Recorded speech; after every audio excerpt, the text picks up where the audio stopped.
Hey now! What is up, everybody?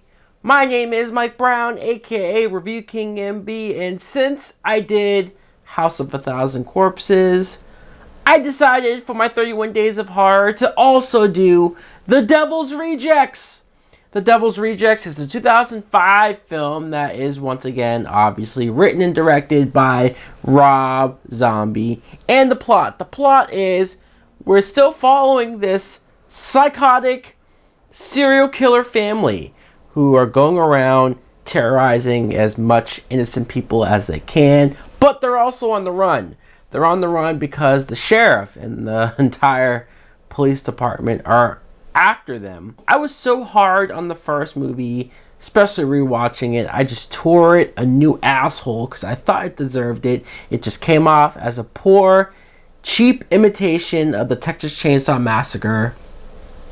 So to see just 2 years later, The Devil's Rejects, and I saw this once before, but I rewatched it now, and rewatching it, it's a lot better than House of a Thousand Corpses. In fact, this is a masterpiece compared to House of a Thousand Corpses. First, let's talk about just the editing, just the sheer more normalness that the movie is presented and shot and structured. It looks like a real movie. It doesn't look all choppy, and whatever the hell he was going for, Rob Zombie, whatever he was going for in that first movie, it totally did not work, and I appreciate that he realized it, he corrected it, and he changed that. It's a lot more focused, it's a lot easier to follow. We still do follow the serial killers as the main characters, and once again, I don't have an issue with that. I find it interesting that we do follow them, and at the beginning, when the cops show up at their house and shoot up the whole place, and one of the family gets killed, and how they react to it like as if, oh no, it's one of their family members.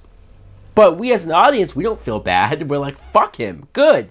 We're glad he's dead. Tyler Mane, who would eventually play Michael Myers in the remake, by the way. Evil people. People who are doing heinous acts of murder and torture. But yet, we see them react in a normal way when they lose a loved one or when something bad happens to them. So that's why I found it interesting. They even capture the mother and torture her for a little bit to get information out of her, and the sheriff ends up killing her in a brutal way. But once again, we're like, fuck them. Yes, kill her as vicious as you want to.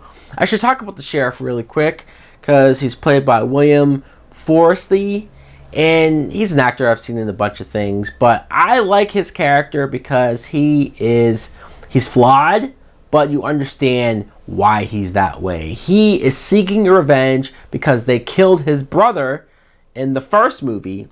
So this film, he's all about not only trying to get justice, but he even has like a dream where he thinks his brother would want him to kill all of these fuckers. So he goes outside the law. He recruits even Danny Trejo and Diamond Dallas Page, of all people, to go outside the law. He was so incensed. He was so enraged. He was so bloodthirsty.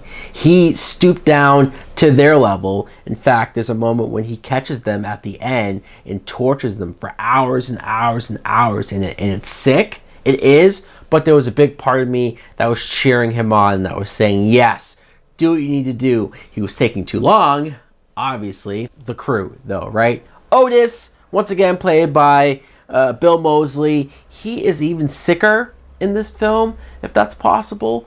The motel scene, I guess I should talk about that, where he takes Priscilla Barnes, an actress that I remember from Three's Company. It was really rough to see her because I watched that as a kid. So to see her now in this movie being tortured and sexually assaulted and just humiliated, and the stuff done to her, hell, the stuff done to that whole family in that room was hard to watch. It was insanely hard to watch. It was almost like a reminder of why we should hate these people, or if you didn't see the first movie, here's why you should hate these people. Here's why you should want them to eventually get tortured and get what's coming to them, because they do. Sheri Moon Zombie, obviously back as Baby. She was less annoying here, less irritating. Sure, she had her moments of being evil and doing messed up things, but that's the character. She wasn't as cackling. She wasn't as unbearable as she was before. And Sid Haig as Captain Spaulding.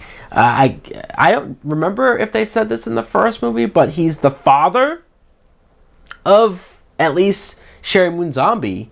And that was an interesting dynamic because you really see just how close this family is together. And also, I should mention the character Tiny, who was also in the first movie, played by Matthew McGrory. I remember this guy for always showing up on the Howard Stern show, and he was very deformed, and just he looked painful to see him walk around with his back contorted, and just it looked like he must constantly be in pain. This came out the same year that he died. Really quick, PJ Soles. I want to mention her because she was an actress who was in a bunch of horror movies in the 70s and 80s. So she had a quick bit part. And Ken Foree plays Charlie. He's a pimp. He runs his whole little town area. And whenever I see Ken Foree, especially in the Rob Zombie movie, for some reason he just has a different personality. He has a different level. I can't believe it. I can't believe going from the first movie to the sequel, how different it is, how much better it is. Look, this movie is still sick. This movie is still hard to watch. This movie does still have some messed up stuff in there.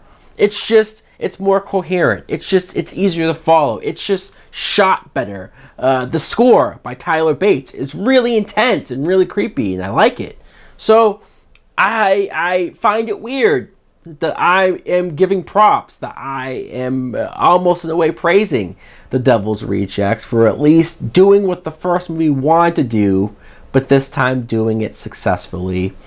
So guys, let me know in the comments below if you too have seen The Devil's Rejects. What do you think of it? Do you agree that it's 100 times better than the first film?